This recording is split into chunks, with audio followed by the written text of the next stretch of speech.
from the danger. So it has to have the capacity to respond to the external stimuli. It may be positive or it may be negative. So these are the basic things that a living organism should have to be considered as living. Now let me see, you will see that what are the different living organisms we see. What we see, some of the organisms that we don't see, for example,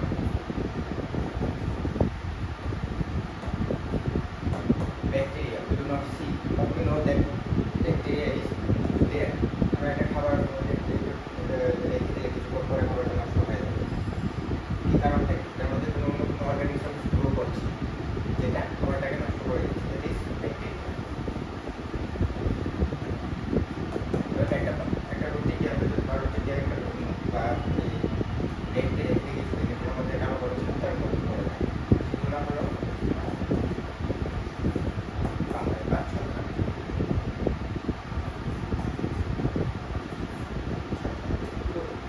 এগুলো ছাড়াও আমাদের আমরা larger group যদি আমরা চিন্তা করি, যেগুলো আমাদের একটা অ্যানিম্যালস আছে, প্রাণী, তাছাড়া আমাদের আছে গাছপালা,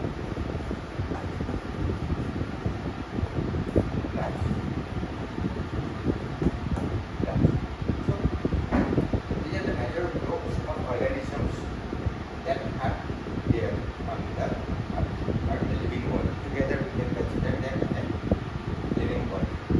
So in general আমরা যদি বলি, যখন আমরা স্টাডি করি, look around, we see what we see in and around. We can see plants, we can see birds, we can see like different types of pets that we usually keep in our homes, or other type of animals, we see insects, like butterfly.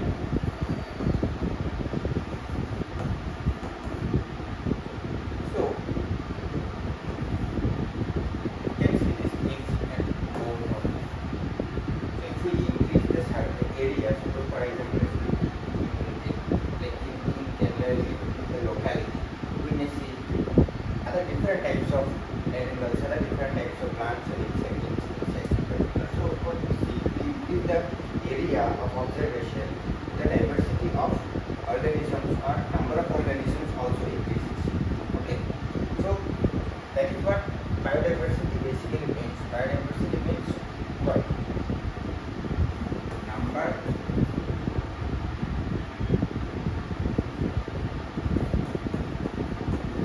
of organisms increases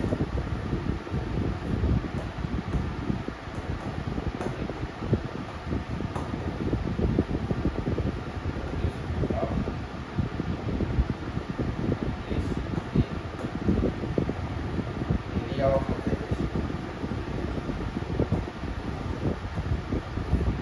General true makes sense.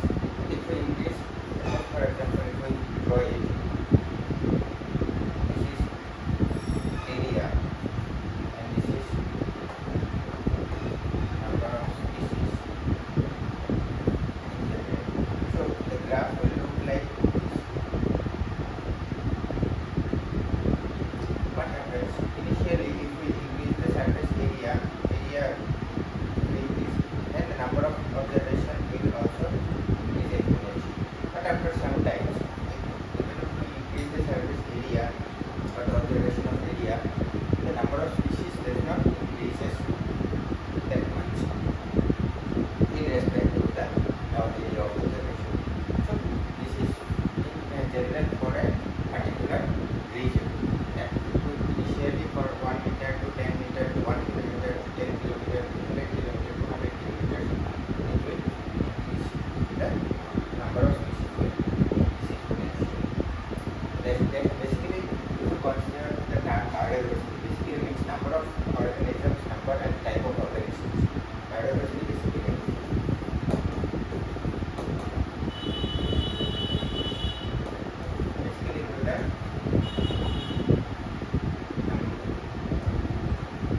আমরা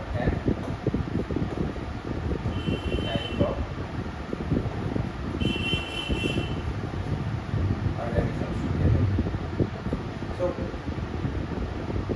in there are approximately 1.7 to approximately 1.8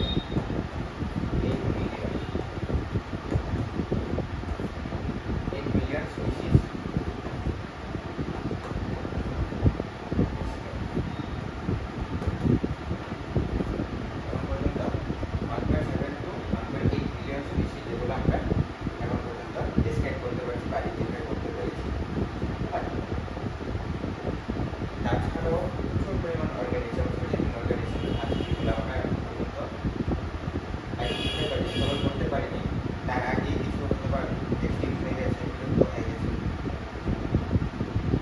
আমরা যেটা এই চ্যাপ্টারটার মধ্যে যেটা আমরা discuss করবো it is এই যে লিভিং অর্গানিজম সম্বন্ধে আমরা বললাম যে different types of living organism থাকতে পারে যেগুলোকে আমরা ক্লাসিফিকেশন করবো তাদেরকে আইডেন্টিফিকেশন করবো তাদেরকে নামকরণ করতে হবে তো কেন আমাদের এগুলো দরকার কারণ যে প্রচুর পরিমাণ প্লান্টস হয় প্লান্টসগুলোকে যদি আমরা ক্যাটাগরাইজ না করে গ্রুপিং না করে তাহলে কিন্তু আমাদের জন্য এটা মানে স্টাডি করাটাও খুব কঠিন হয়ে যায় তো আমাদের স্টাডি করার ইজিনেসের জন্য বলো বা সেই জিনিসগুলোকে আমরা কনজার্ভ করতে পারি আমরা জিনিসগুলো সম্বন্ধে জানবো আরও তখন আমরা জিনিসগুলো আমাদের কনজারভেশনটা আমরা করতে পারবো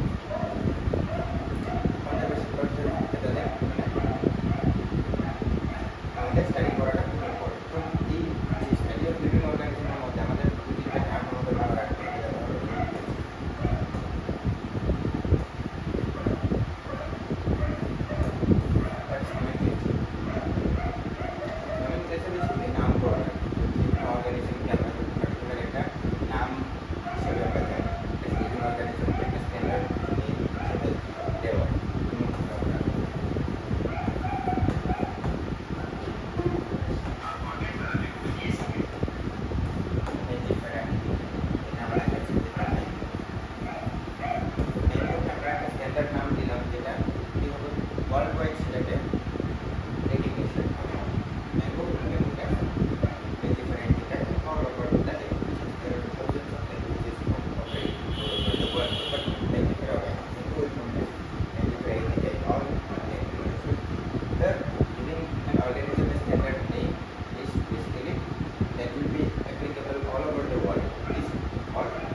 identify certain organisms correctly based on certain characters.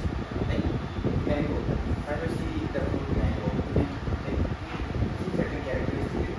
Mango can be differentiated from apple or coconut or some other fruit. So basically, what are the different characteristics that are important for an organism that we need to discuss in details in the later chapter we will discuss. But here, identification basically means to categorize a particular plant based on certain characters so that we can directly identify that particular plant. That process is known as identification. So now that we know there are